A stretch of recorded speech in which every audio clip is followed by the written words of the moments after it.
Gaurachandra Sabhavatara Sarashiromani Kevalananda Kanda.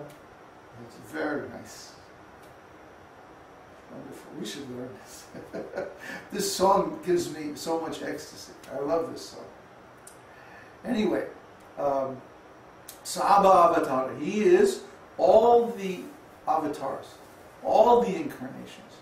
Not only Krishna, but at different times he showed all of the qualities of all the different incarnations of the Lord. If you read Caitanya, he's looking at me astonished. If you read Caitanya-caritāmṛta, you see these descriptions. At some time, he manifested the mood of Lord Nrsimha. I will kill the atheists! Other times, he became very gentle, like what was the dwarf Brahmana incarnation, brother of Indra, Vamana. Yeah, he became like Vamana, especially in his youth. He was very much like Vamana, very soft and very kind, especially to his parents. And then at other times, he was like, all the different incarnations. He manifested all these. Even one time he got into the mood of kurma, and he retracted his limbs within his body, like a turtle. Yeah, and nobody but Lord Chaitanya can do this. You can read this in Caitanya-caritāmṛta. It's very, very wonderful. He displayed all these moods. Yeah, and then when he began his Sankirtan movement, he started to display the moods and functions of Radharani. So Lord Chaitanya not only manifested all the moods of all the avatars and incarnations, Dasha avatars, but he also showed the moods, ecstatic moods, and unique qualities of Srimati Radharani. This is amazing, unheard of, unprecedented, wonderful, And when you read Caitanya-caritāmṛta, it's full of so much nectar like this. I mean, it's stated that when Krishna came, he brought the treasury of love of Godhead with him.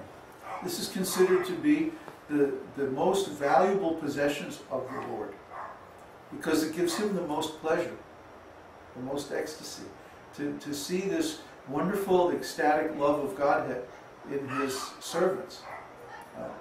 So Lord Krishna brought the storehouse, the treasury of love of God with him, but that remained sealed. It was only the inhabitants of Vrindavan that got to partake of this. See, outside of Vrindavan, he did not manifest all these ecstatic pastimes. See, but Lord Chaitanya, when he came, it said he broke open the storehouse and plundered the contents and distributed it to everyone without consideration. I mean, Lord Chaitanya was out of control. He was completely ecstatic madman. He didn't consider whether one was fit or unfit. He simply gave love of Godhead to everyone. And he caught this mood from Nityananda Prabhu. Nityananda Prabhu, well, Nityananda, it says it all. And Nityananda was simply giving love of Godhead to everyone. Jagai, Madhai, everybody. He wasn't considering anything. Just take it. Dui Jana. Nitai Gaura Chandra. See, there's two of them. They're in cahoots together. These two brothers. Shabha Avatara. Between them, they embody all the avatars, all the incarnations of the Lord. Sara Shiromani. The essence of mercy and compassion. Shiromani. So these two brothers, if we take shelter of them, I wanted to say this earlier when we were having kirtan. but since I only have one mouth, unfortunately, I had to save it till now, that if we call out these names of Nitai, Chaitanya, Nimai Nitai, or Nityananda, Chaitanya, and the rest of the Panchatattva, but especially that Nitai Gauranga, if we call out these names, then we'll automatically get this special mercy, this unconditional attraction to Lord Krishna. See, that's why we chant the Panchatattva mantra before we chant the Hare Krishna mantra. That actually, in a sense, we give that mantra more precedence. First we chant our Guru mantra, or Guru Pranam mantra, then we chant Panchatattva mantra, and only then we chant Hare Krishna mantra. Why? Because Nitai and Gauranga, they broke open this secret, confidential storehouse of love of God, and they just passed it out to everybody. They didn't think. One time, Lord Chaitanya was in South India, and there were many, brahmanas, smarta brahmanas down there. And so he said, I am a merchant, and I have brought all my wares, but the price is too high, and nobody's buying. So I will just give freely to everyone, because I don't want to return back home without having distributed my goods. I want to come home empty.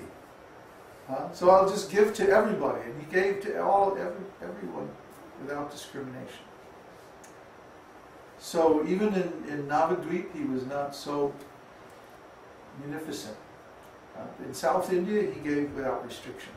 So even today in South India, this faith is very strong. And if we go into places, especially Tamil Nadu, the place where Lord Chaitanya visited when he toured South India, he went all the way to Cape Comorin and back. So that means that whole area was just flooded with love of Godhead. And as a result, now it's still the most pious place in the whole world.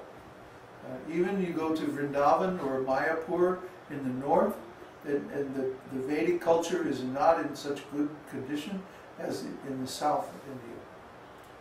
So that's where we're going. We're going to take shelter there. So anyway, I got way off the topic, but I hope you understand.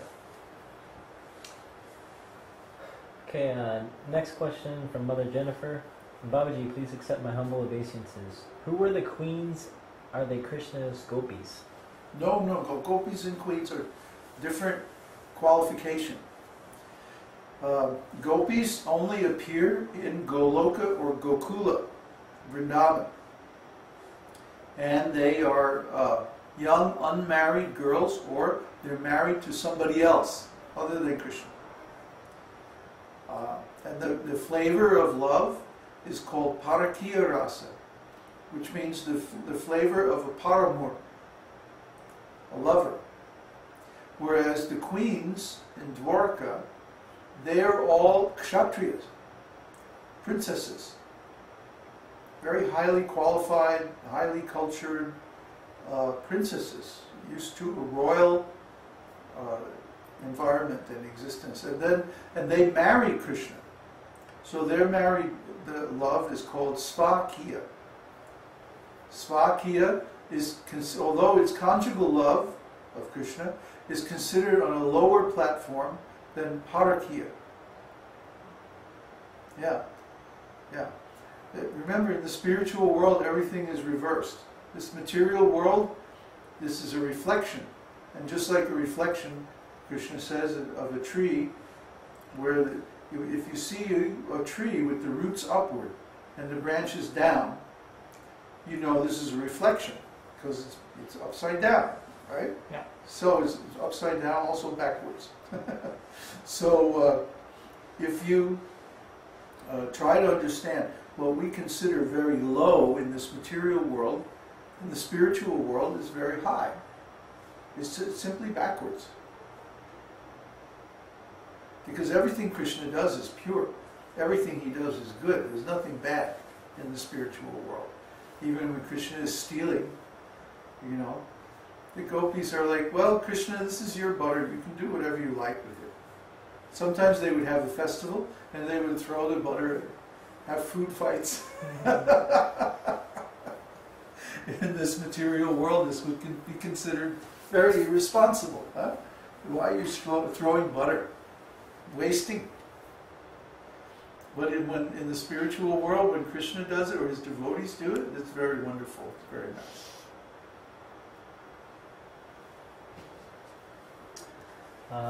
Next question from Mother Christina. One of the differences between the Dvadasaksara mantra and the Maha mantra is that the Dvadasaksara mantra Dvadashakshara mantra accepts offenses,